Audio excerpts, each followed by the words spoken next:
The DNC convention kicked off this week, and it turns out the social distance virtual format wasn't what viewers found most bizarre about it. Take a look at what came after Michelle Obama's keynote speech.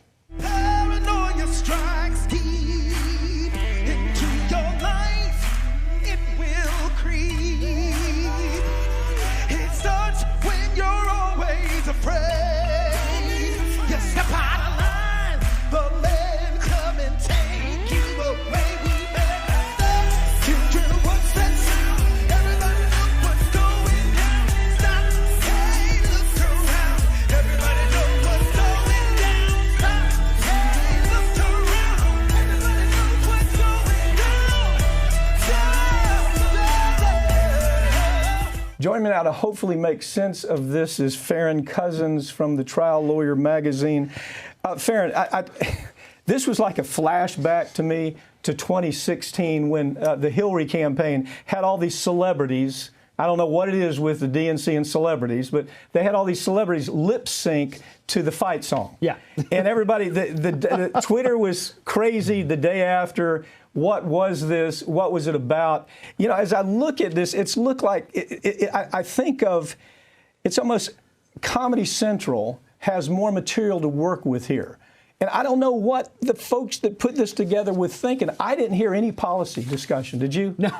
What was your take on it? I mean, just look at Twitter. It's not just me saying this. Right. This is a broad concern of people who actually sat through this. Right. I mean, you have to come forward. You have to put something out there for people to latch onto, because Joe Biden's been in hiding almost since April.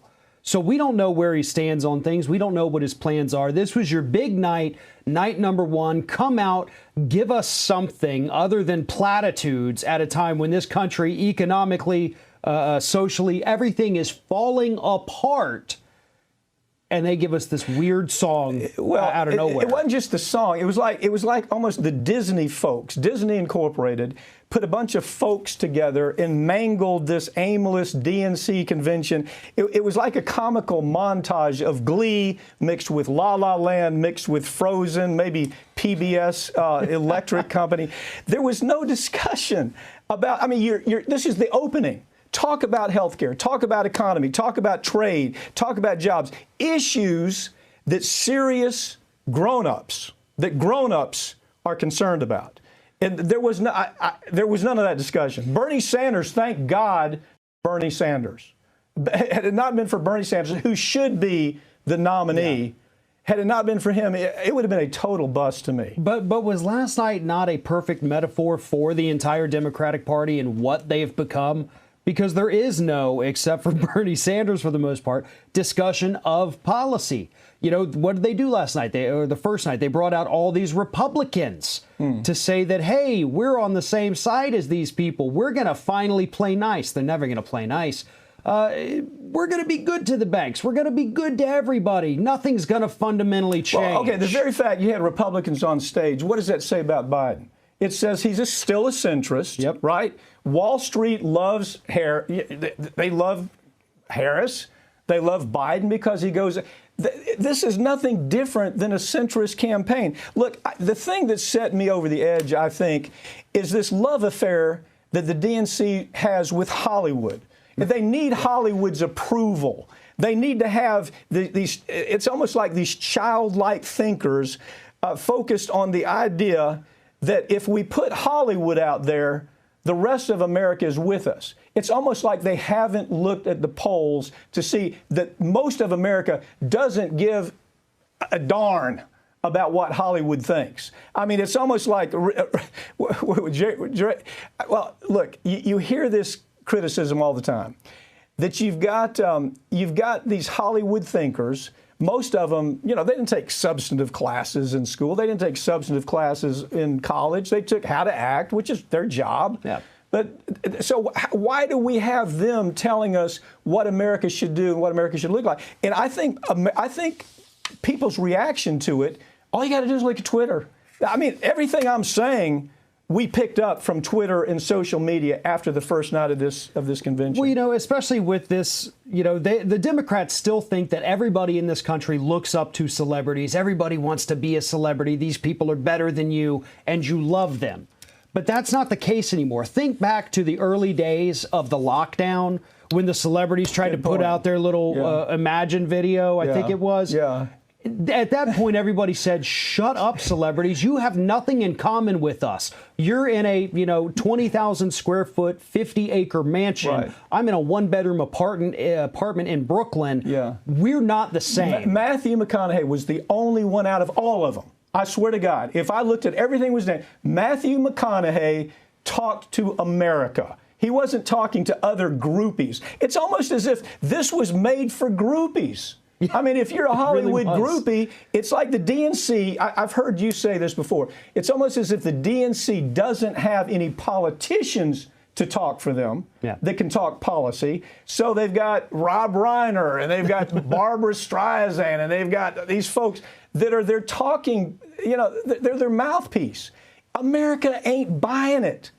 And, you walk away. I mean, I didn't even know what to think of Billy Porter. I mean, Stephen Stills was, Stephen Stills inspired me to become a guitarist myself. Stephen Stills is a great musician. I can promise you, Neil Young wasn't there from Buffalo Springfield for a reason.